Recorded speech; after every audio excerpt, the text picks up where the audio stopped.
Tricia, what have been your unique challenges in your lung cancer journey? I think it is my age. I was first diagnosed when I was 26. So, learning more about lung cancer, all the research was specifically done on a certain demographic, which was an age group that was absolutely not me. When I looked at support groups, connecting, when I sat in the office of my oncology office, it was all people that were older than me. I didn't feel like I could connect with anybody. People with lung cancer were at a very different stage of their life than I was. I think I felt very isolated in my experience. I felt very isolated in my diagnosis.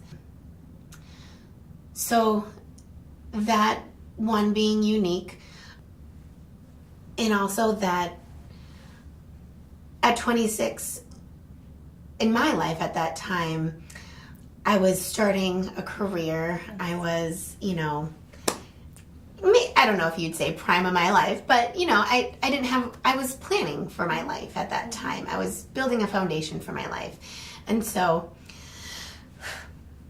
I think it put a halt on that. So at that time, when the doctors, my second opinion, had told me, you had months to live, it reframed how I looked at everything. It reframed my possibilities. It reframed how I looked at treatment. It reframed how I looked at my future. So when you're told something like that, it completely messes with your mindset. It did with me, at least. So what I think is unique about my diagnosis is, and maybe it isn't, but I feel like it gave me a different outlook on life. Not necessarily for the good or bad, but I appreciated life.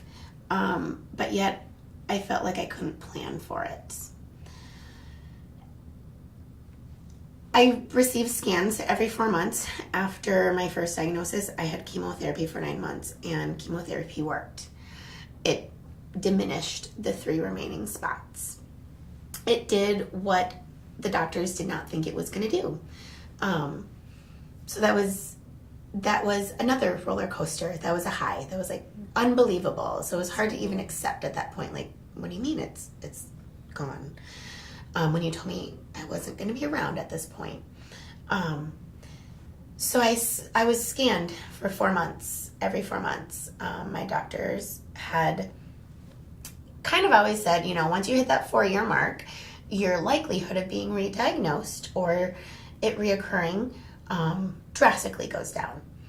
I reached the 4-year mark. I came back. So it was, again, the low of the roller coaster, and again, a revisit of what that meant for me. Fortunately, they were able to do surgery and remove it. But again, at 30 years old, I was going to be continued to be scanned for 4 months. So it's living your life in 4-month increments. Living your life in 4 months. 4-month increments is really difficult to reframe, to not necessarily have a doom and gloom outlook, but also be positive. But it's hard. So I think knowing that now I'm 11 years out, I have been scanned every 4 months for a decade. You learn to adapt, you learn to adjust, you learn to have hope, but you also learn to know your reality every 4 months. It's scary. Absolutely. 11 years later, it's still the same gripping fear every scan of what could be, what is possible, and what may come back. And it did a third time about a month ago. So it's difficult, but you learn to cope with it in different ways. I'm still learning to cope with this. And your family learns to cope with it, and you navigate as best you can. Absolutely. Thank you.